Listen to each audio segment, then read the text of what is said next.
Hello， 又係我 Sally 啊！嗱，最近因為要拍攝呢個九龍城寨之圍城啦，所以起咗一個廠景嘅。咁政府咧就打算借呢一個廠景去做一個展覽喎。嗱，我就好想呢件事可以成事嘅，因為我就從來都未去過真實嘅九龍城寨，究竟係點樣嘅咧？我真係好想知下嘅。唔知你哋咧又有冇去過咧？歡迎留言分享俾我聽下。唔講咁多啦，即刻開始今期熱話。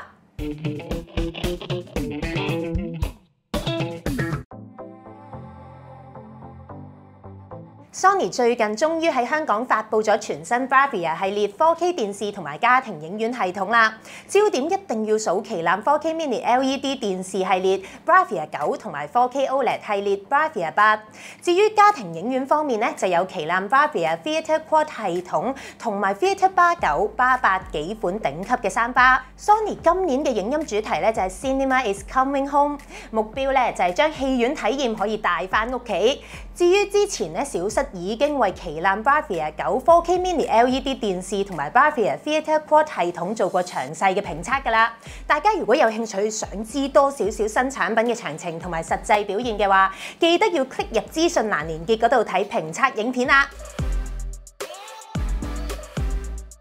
Disney Plus 最近為新片追加咗 DTS:X 音效支援，即刻喺我哋嘅討論區上面引起咗熱議啊！呢一個功能喺5月15號已經正式實裝去到 Disney Plus 上面㗎啦。但係而家能夠順利咁播到新音效嘅器材咧，其實係非常之少㗎。因為雙容播放設備要升級支援 DTS:X Profile 超解碼，但係現今主流嘅智能電視同埋串流播放裝置咧，暫時只係能夠支援到 Dolby Atmos 或者係杜比5.1嚟到輸出音效嘅啫。據悉，而家只有 Sony 同埋 TCL 嘅部分型號可以順利咁支援到。外界咧就估計 Disney Plus 會喺下一輪為比斯動畫電影追加 DTS:X 音效，大家咧就可以密切留意播放裝置嘅更新提示啦。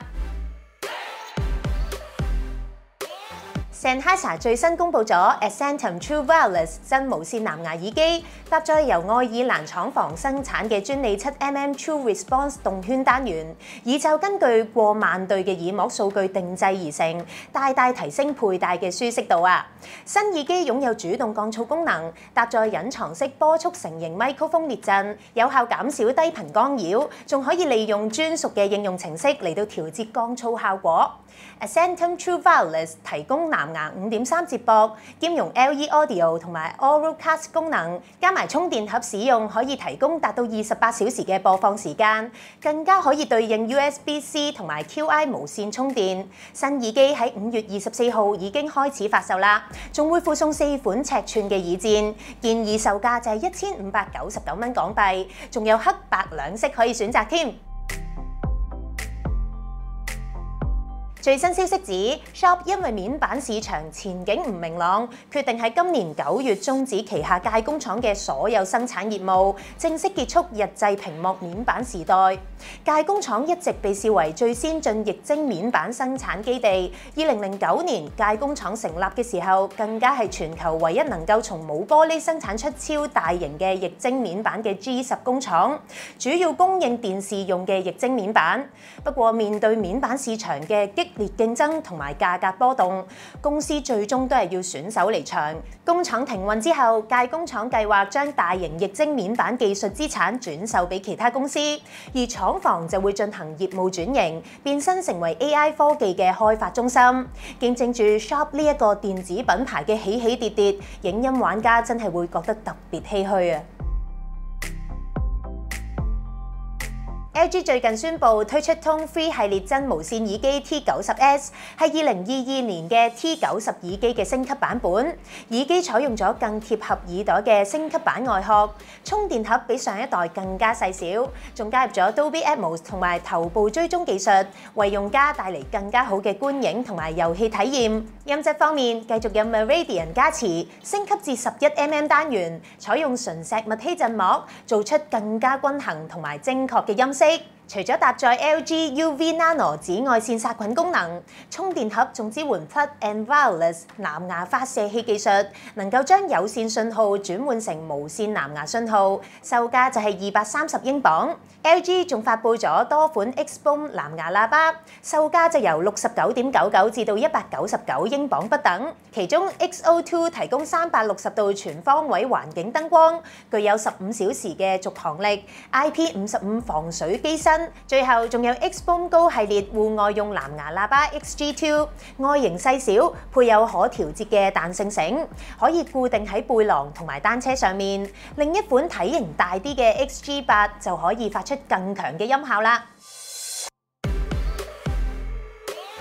華星科技喺美國 Display Week 展覽會上面展出咗一款達到1000赫茲更新率嘅 4K LCD 顯示器。雖然只係試製品，但係已經打破咗以往1080p 屏幕做出嘅540赫茲更新率嘅舊紀錄。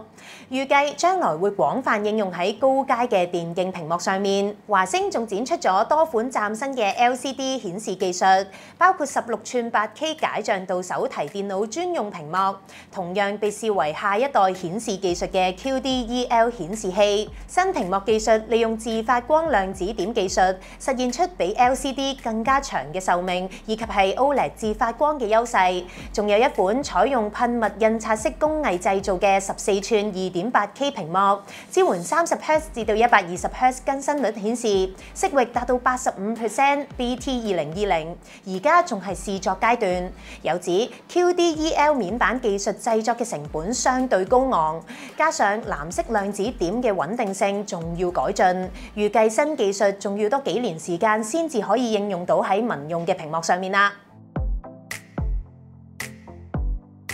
LG 喺美國 Display Week 展覽會上面展示咗一款1.3寸微型 4K OLED 顯示模組，採用 MLA 微透鏡列陣技術，亮度達到10000 nits， 仲有90赫茲更新率，97% DCI-P3 色域，預計將來可能會應用喺 VR 裝置。LG 同時亦都展出咗一款透明 OLED 屏幕，透明度由初代嘅45% 提升去到而家嘅60%，